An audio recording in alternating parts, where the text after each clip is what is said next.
Nah, di sini untuk email classification wizard ada classification metodenya, supervised dan unsupervised, seperti yang tadi saya jelaskan bahwa supervised dia akan meminta data latihnya di sini.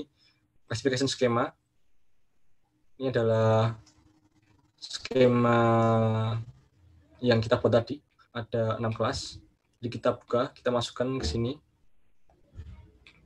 Kemudian output location-nya ini di geodatabase. Dia otomatis tersimpan di geodatabase, atau apabila Bapak Ibu ingin menyimpannya di tempat lain bisa juga. Tinggal klik browse.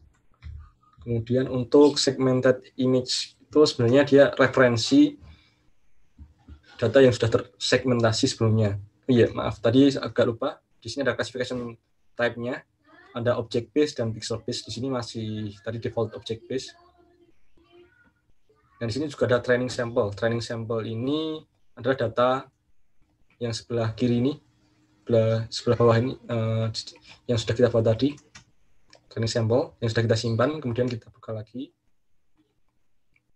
Kemudian ada reference dataset. Reference dataset ini apabila Bapak Ibu punya data penutup lahan referensi, misalkan peta RBI yang diterbitkan oleh BIG, dia sebagai referensi dataset, nanti referensi dataset ini akan digunakan untuk uji akurasi di tahap terakhir.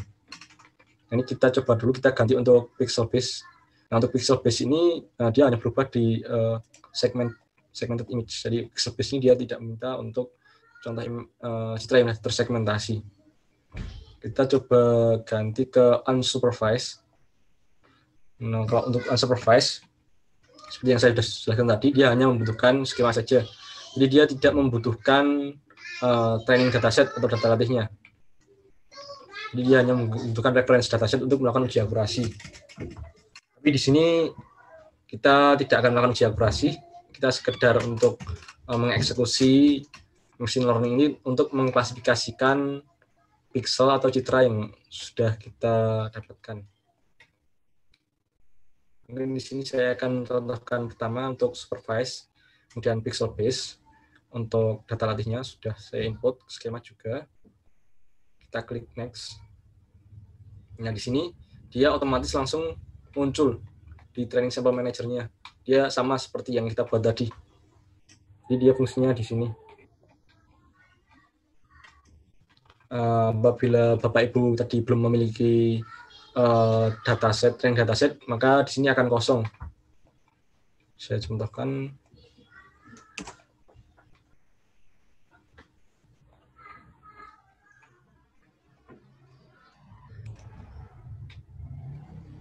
Bahkan dia tidak mau menuju step selanjutnya.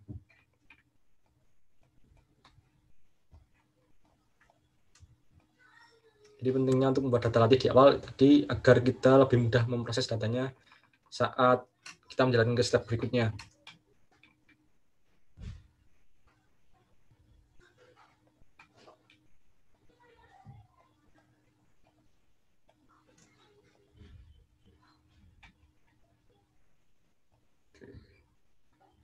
Oke, di sini dia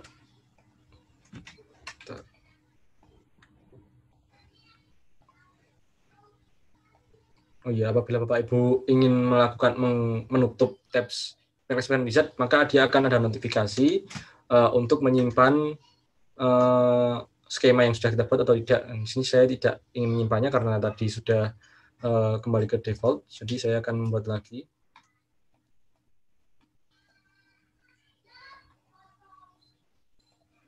Kita tinggal masukkan. Next, kemudian ini juga tinggal next. Nah, di sini ada classifier-nya, ada maximum likelihood, random trees, atau support vector machine. Nah, untuk support vector machine, dia ada maximum numbers of sample per class, jadi maksimum jumlah sampel tiap kelasnya. Contohnya dia ada kelas vegetasi, jadi jumlah maksimum sampelnya adalah 500. Kita coba ke random trees. Nah, untuk random trees, dia parameternya lebih banyak. Ada maximum number of trees, jadi di sini maksudnya trees itu bukan pohon atau vegetasi, tapi trees itu cabang. Jadi random trees ini dia konsepnya klasifikasi yang dia bercabang. Jadi jumlah cabang ini dia dibatasi 50. Kemudian ada maximum tree depth, kedalaman cabangnya ini berapa untuk bisa thresholdnya berapa, ini 30, kemudian maksimum number of sampelnya ada 1000. Kita ke maximum likelihood. Nah, untuk maximum likelihood ini dia yang paling sederhana tadi, tapi ketika di penelitian mungkin tahun-tahun sebelumnya, maximum likelihood ini adalah klasifikasi yang dipandang paling mapan. Mungkin dulu ada maximum likelihood, kemudian KNN mungkin atau sebagainya. Nah, di sini mungkin kita akan menggunakan support vector machine saja. Maximum number of sample progress-nya. Ini saya biarkan 500. Kemudian kita coba run. Prosesnya tidak terlalu lama sebenarnya, tapi tergantung juga CPU dan GPU kita. Apabila Bapak Ibu memiliki GPU, mungkin dia akan running-nya lebih cepat.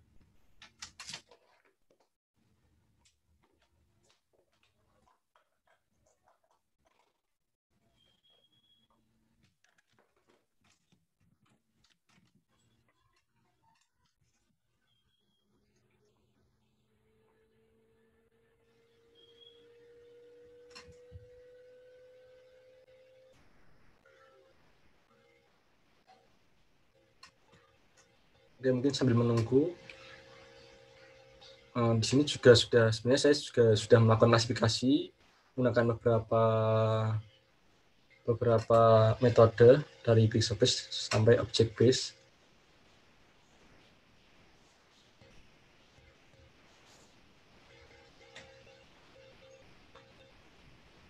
Nah, ini prosesnya juga sudah selesai. Nah, ini baru preview. Jadi data latih yang sudah kita buat tadi dilatih untuk melakukan klasifikasi objek yang ada di peta yang di citra yang kita gunakan. Hasilnya seperti ini. Mungkin ini juga belum terlalu baik karena tadi data latihnya juga cukup sedikit dan juga mungkin juga kurang representatif. Nah, di sini ada tadi lahan terbangun seperti ini. Kemudian kita klik next. Nah, ini untuk menyimpan data kita.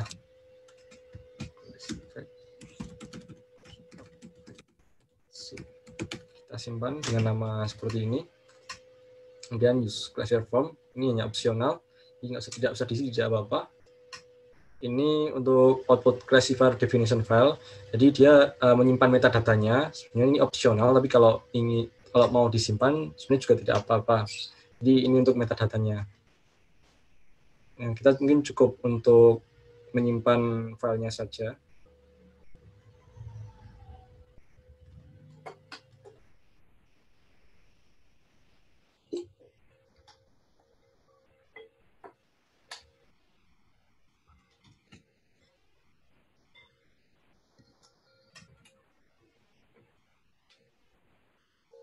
Sembari prosesingnya, kita akan coba melihat database yang digunakan untuk menyimpan data kita. Kita bisa melihat di catalog view, database kita tersimpan di folder classification. Ini database kita, atau dapat juga kita lihat dari database langsung, classification. Nah, ini adalah hasil yang saya proses. Kalau udah dia selesai, kita bisa melihatnya. Classification support vector machine. Nah, di sini dia tersimpan di database kita. Oke.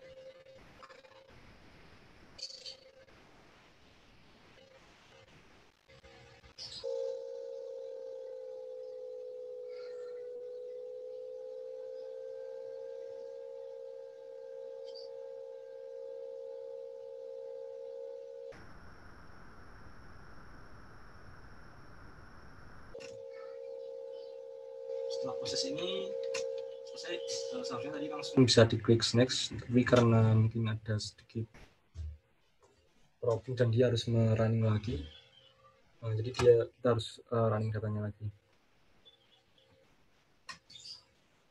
kita bisa lihat di sini objek-objek yang ada atau yang kita klasifikasikan. Nah, di sini pixel base, ya, dia hasilnya akan kotak-kotak.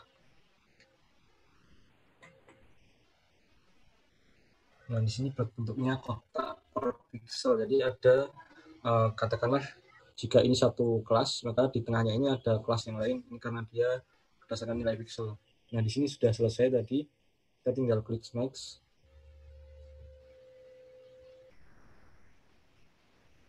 Selanjutnya ada merge class. Jadi ini difungsikan untuk menggabungkan kelas-kelas yang mungkin dalam satu klasifikasi. Contohnya tadi ada vegetasi, kemudian vegetasi kerawatan tinggi rendah sedang, kita bisa dijadikan satu sebagai kelas vegetasi. Nah, karena kita tidak memerlukan kelas, maka kita klik next.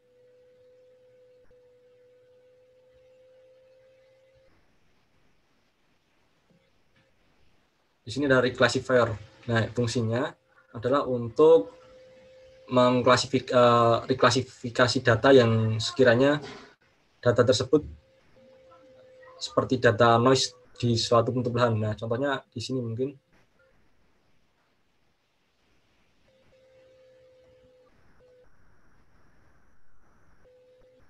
Nah, kita tahu bahwa ini adalah lahan kosong atau lahan tandus, tapi di sini ada objek hijau ini adalah semak belukar. Maka kita coba klasifikasikan ke dalam satu kelas, yaitu lahan kosong.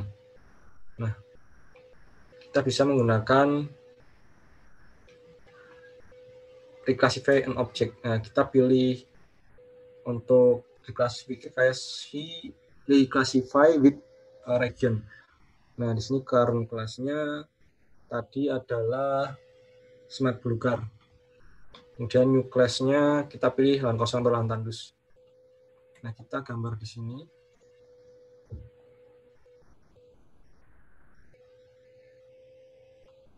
Kemudian kita buat lagi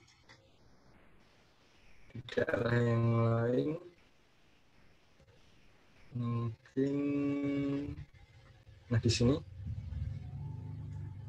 dengan peruntukan lain, tapi di sini ada objek yang lain. Kita coba lihat. Dan mungkin kita jadikan satu kelas saja di sini. Contohnya menggunakan ada lahan kosong atau tandus, kita jadikan lahan dengan peruntukan yang lain. Kita buat poligon di sini, klik 2 kali. Nah, kalau sudah, kita tinggal klik run.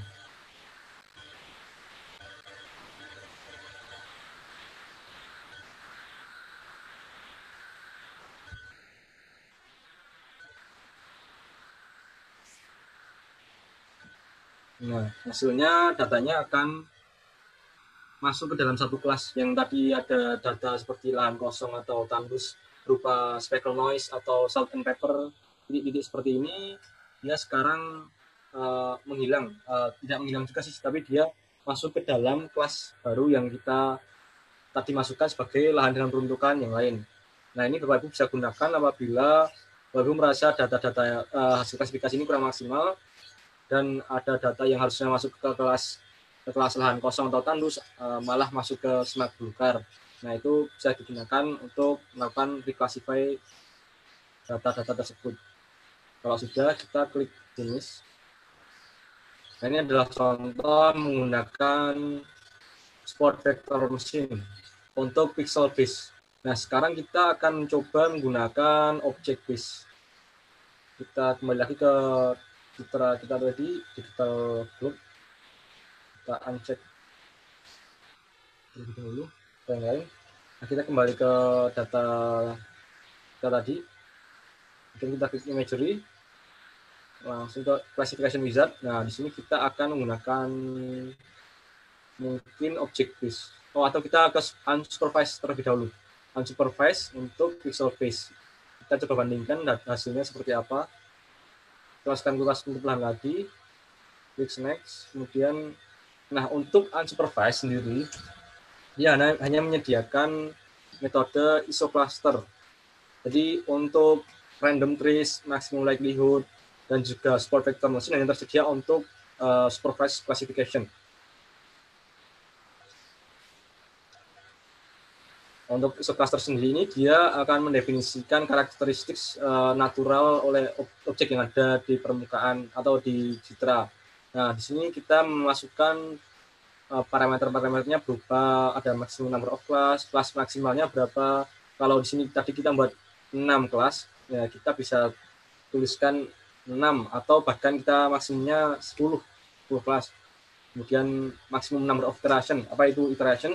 Iteration itu perulangan. Jadi ketika objek ini mencoba melakukan klasifikasi atau mendeteksi suatu objek yang akan diklasifikasikan ke suatu skema atau pembelahan, dia akan melakukan pengulangan apakah objek ini adalah kelas vegetasi atau bukan. Jadi perulangannya sebanyak 20 kali. Kemudian ada maximum number of cluster merge per iteration.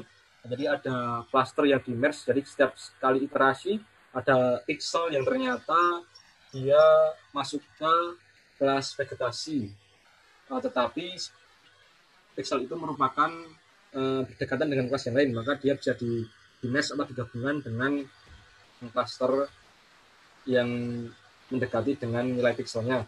Kemudian ada maximum merge distance, jarak merge-nya berapa, setengah pixel, dan ada minimum sampel per cluster, yaitu sampel per clusternya yang dimana sampel ini dikalkulasikan oleh mesin atau oleh komputer. Kita tidak memiliki peran yang cukup penting terkait data sampelnya tadi. Kemudian ada skip factor, yaitu faktor yang dilewati setiap dalam gambar kita atau setelah kita running. Nah, hasilnya seperti berikut. Ini untuk 10 kelas. Kita bisa juga memasukkannya ke 6 kelas. Nah, jadi harus mengulangi proses lagi. Jadi kita klik next saja. Kita simpan datanya iso cluster.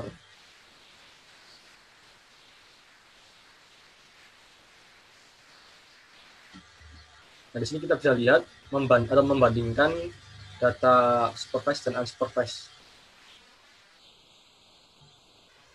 Kita tes dulu. Nah, di sini tadi kita sudah memasukkan skema untuk penutupannya. Jadi di sini kita juga bisa kembali memasukkan hasil klasifikasi kita ke penutupan yang sudah kita buat tadi.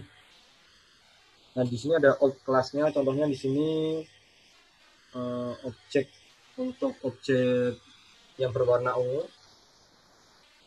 Katakanlah ini sebuah lahan kosong, kita juga harus melihatnya di data yang asli. Nah, di sini dia masuk ke lahan untuk dengan peruntukan lain. Nah, di sini kita pilih old class nomor 2, kita pilih new class-nya.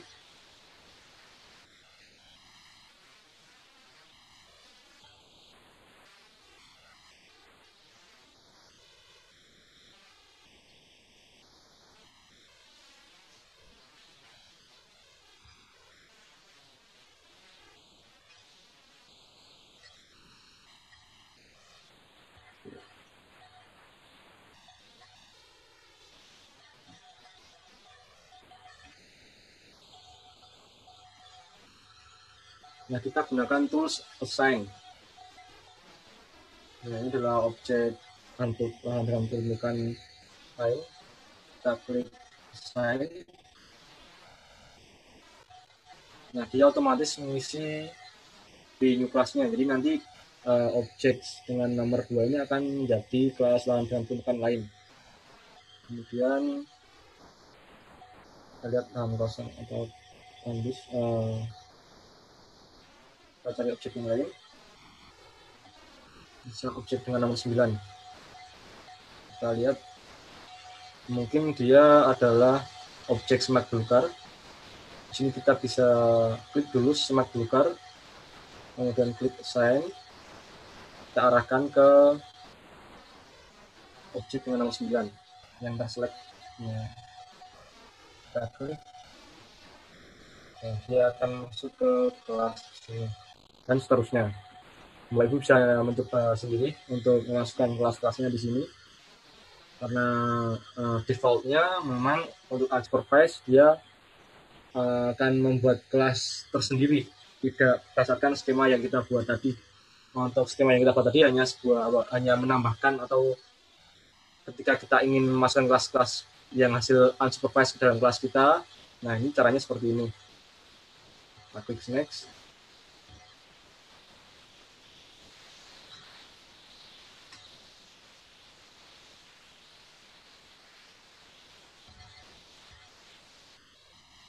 Di sini kita juga bisa melakukan reclassify sama seperti tadi. Contohnya kita misal mengreclassify data ini. Kita pilih nomor 5, new class-nya lahan dengan peruntukan lain. Sama seperti tadi, klik 2 kali, run. Nah, dia akan masuk ke kelas yang sudah kita tentukan. Nah, tadi kita sudah melakukan reclassify, tetapi masih ada data yang belum masuk. Nah, karena tadi kita hanya melakukan reclassify untuk kelas nomor 5, sedangkan di sini masih ada kelas nomor 0 yang masih ada di tampilan muka, karena memang kita hanya melakukan klasifikasi pada current class nomor 5. Ini kita harus satu melakukan reclassify.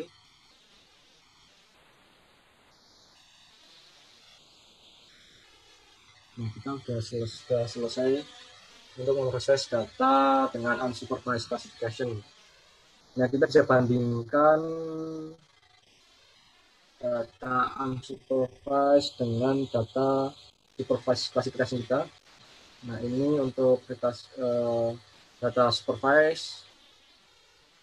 Untuk unsupervised tentunya lebih rapi data yang supervised ya di sini, karena kita mempunyai kontrol untuk membuat kelas-kelas penutup lahannya. Dan untuk unsupervised di sini karena data atau kelas-kelasnya cukup banyak, sehingga salt and pepper atau pixel-pixelnya juga cukup banyak, kelasnya cukup banyak. Oke, baik, kita kembali ke kita tadi, karena kita akan melakukan segmentasi berbasis objek. Ini kita kembali ke classification wizard. Untuk classification method, kita bisa menggunakan supervise terlebih dahulu, kemudian classification type-nya kita pakai object base. Nah, di sini kita juga bisa menggunakan classification schema yang kita buat tadi saja agar biar lebih cepat. Atau Bapak Ibu nanti juga bisa membuat kelas skema tersendiri. Dan untuk training sampelnya, sebaiknya memang training sampelnya dibedakan, training sampel untuk pixel base dan object base.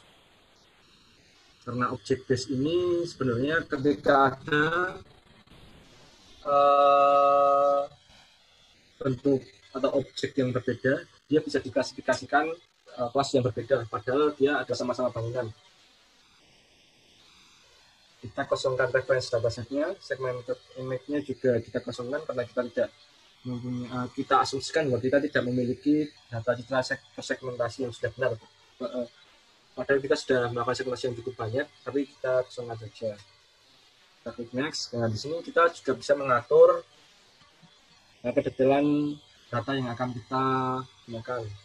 Nah, di sini defaultnya seperti ini, spectral detailnya. Untuk spesial detailnya kita bisa mengurangi spectral detailnya. Kita juga bisa klik preview.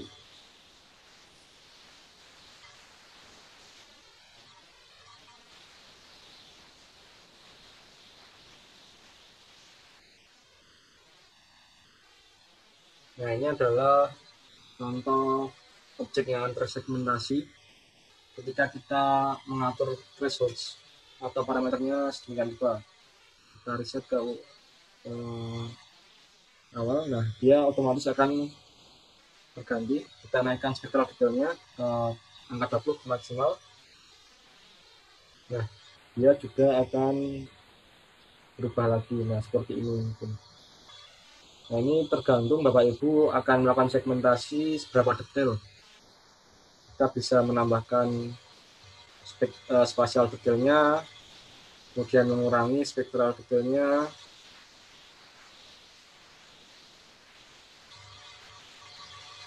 Kemudian ada juga minimum segmen size in pixelnya, kita coba. Nah, seperti tadi yang saya sampaikan, semakin besar minimum segment size indexnya, maka objek tersebut akan mempengaruhi kedetalan objek yang kita deteksi. Nah, jadi untuk citra resolusi tinggi seperti digital seperti WordView, baiknya memang minimum segment size indexnya kita buat sekecil mungkin agar objek yang terdeteksi lebih detail. Tapi tergantung juga kebutuhan. Apabila ingin memetakan pada skala yang lebih tinggi, kita juga bisa mengatur.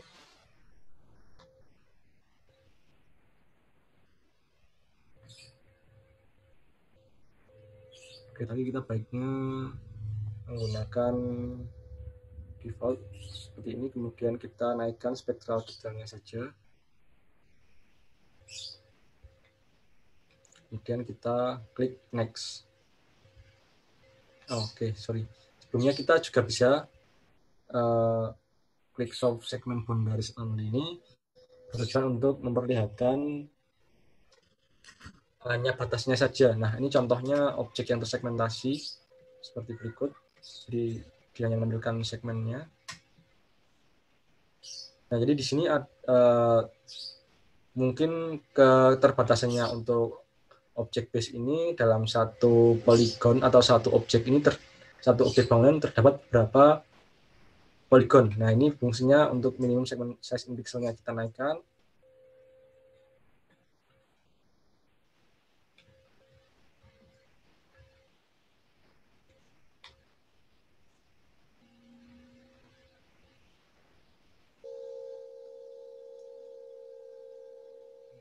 Dia akan semakin besar poligonnya. Bisa kita tinggal atur saja kebutuhan kita turunkan spectral detailnya. Apabila tujuan Bapak Ibu sekalian untuk mengekstraksi suatu objek saja, katakanlah objek bangunan, kita bisa mengecilkan kedetailan poligonnya tadi. Ini saya ambil sampelnya, mungkin yang agak besar saja. Mungkin seperti ini, mungkin juga sudah cukup karena dia sudah bisa melakukan segmentasi terhadap objek vegetasi atau pohon dengan cukup baik. Kita klik next. Ini ada kelas yang kita buat tadi, karena kita masukkan kelas-kelasnya. Jadi hasil segmentasi ini akan poligon hasil segmentasi ini akan masuk ke dalam kelas yang sudah kita buat tadi. Apabila tadi kita belum memasukkan skema atau kelas-kelasnya, maka hasil dari segmentasi ini hanya berupa citra yang tersegmentasi saja, tidak ada kelas-kelasnya. Kita klik next. Nah, di sini juga ada classifiernya, ada seperti tadi maximum likelihood, random trees, dan juga spot vector machine. Karena tadi kita pakai spot vector machine, mungkin kita akan membandingkan hasilnya. Kita pakai yang sama aja, spot vector machine. Kemudian di sini ada segment atribut, ini ada active chromatic color untuk warnanya, kemudian berdasarkan mean digital number. Jadi segmentasi ini berdasarkan rata-rata nilai digitalnya. Kita lihat apabila kita uncheck. Kemudian juga ada jumlah pixelnya, standar deviasi, compactness itu pixel yang kompak, ada kemudian rectangularity itu bentuknya. Nah, kita bisa cek compactness dan juga mungkin mean digital number-nya juga tidak usah karena kita menggunakan natural color. Oke, kita klik run.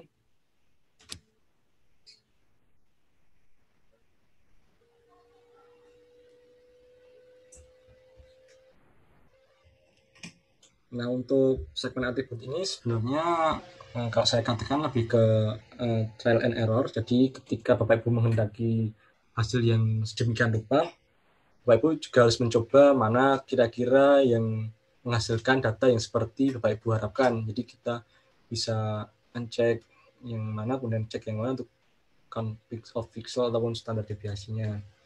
Di sini juga klasifikasinya juga akan berpengaruh menggunakan maximal likelihood ataukah random trees ataukah spot vector machine.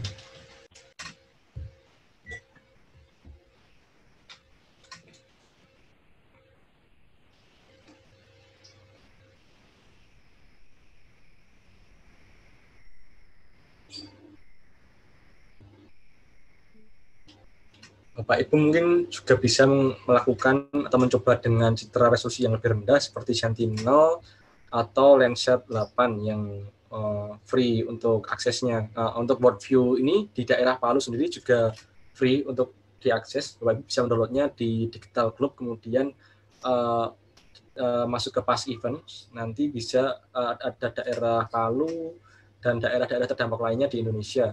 Kemudian apabila Bapak Ibu ingin melakukan mendownload data yang sekiranya lebih detail seperti aerial imagery, sebenarnya juga bisa di Aeronaut. Mungkin saya tunjukkan juga di Open Aerial Map.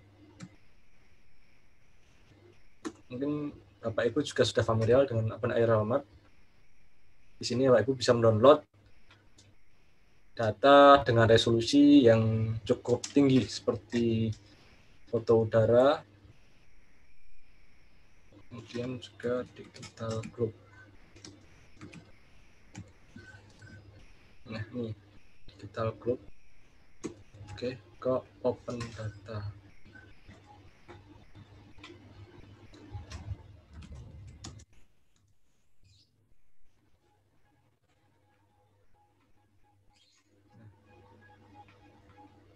Nah, ini untuk open aerial map.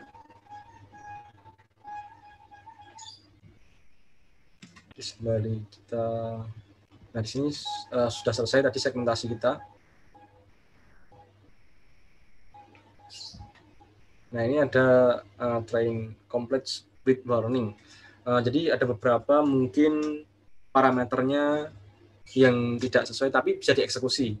Jadi warning ini hanya sekedar peringatan, tidak menunjukkan bahwa data kita error ataupun data kita gagal dieksekusi, tidak. Hanya ada beberapa peringatan seperti di sini ya, low sample counts per class detected use with caution. Di sampelnya per kelas terlalu sedikit karena tadi memang saya sengaja menggunakan kelas yang sedikit karena agar pemrosesannya lebih cepat. Nah, di sini untuk object segmented mungkin kelas ataupun hasilnya juga lebih kompleks, tidak sebanyak pixel base. Kita klik next, ini juga untuk menyimpan. Kita simpan dengan SVM object base.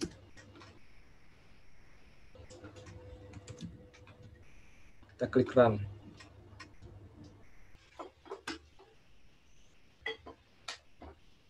Nah, di sini sudah selesai. Kita tinggal klik next.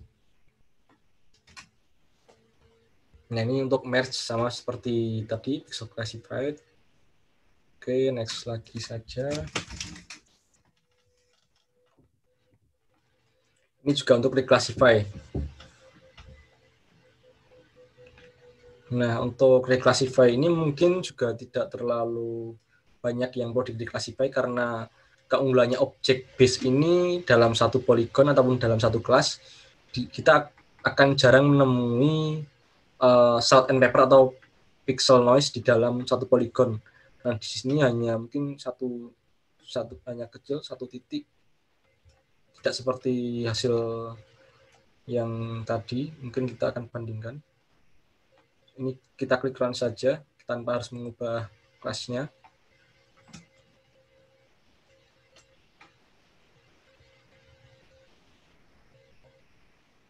Oke, kita klik finish.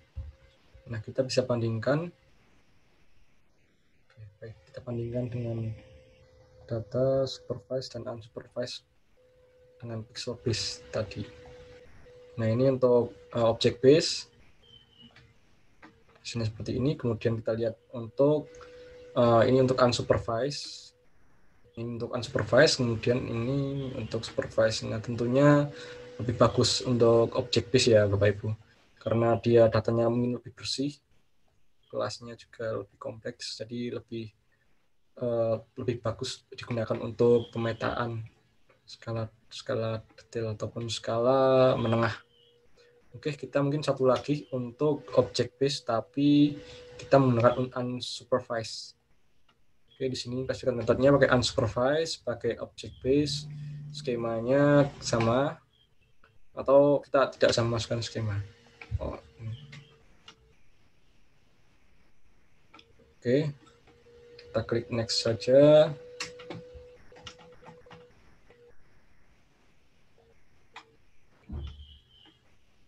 Kita klik preview.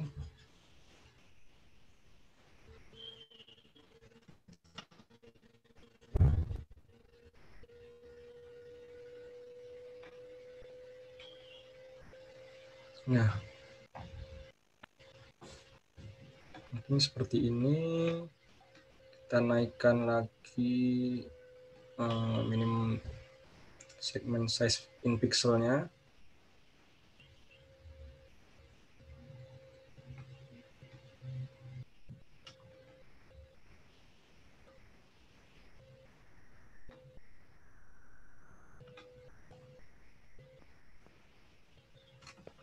Nah, untuk objek bangunan ini dia akan mendekati objek yang sesungguhnya. Jadi kita bisa lihat di sini segmentasinya dia menyerupai objek pada citra. Nah, ini mungkin lebih bagus.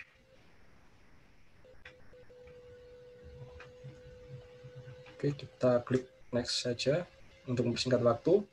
Sama tadi untuk objek base juga hanya menggunakan ISO cluster.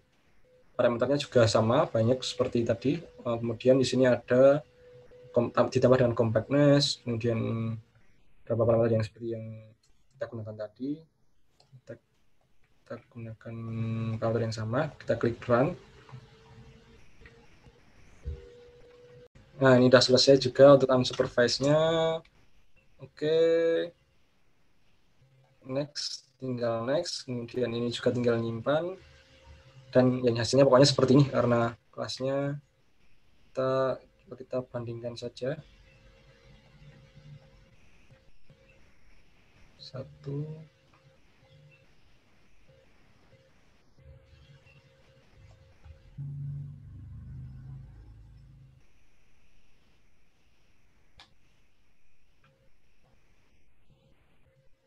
Oke, ini tadi untuk kelasnya.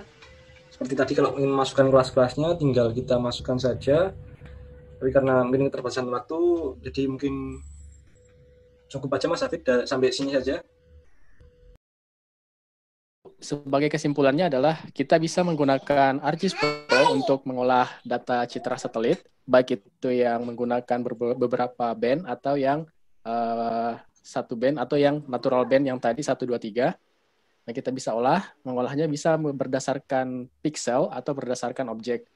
Kemudian untuk klasifikasinya kita bisa menggunakan klasifikasi terbimbing atau tidak terbimbing untuk di masing-masing data tadi. Sampai jumpa pada pertemuan atau pada sesi-sesi yang akan datang. Assalamualaikum warahmatullahi wabarakatuh dan selamat sore.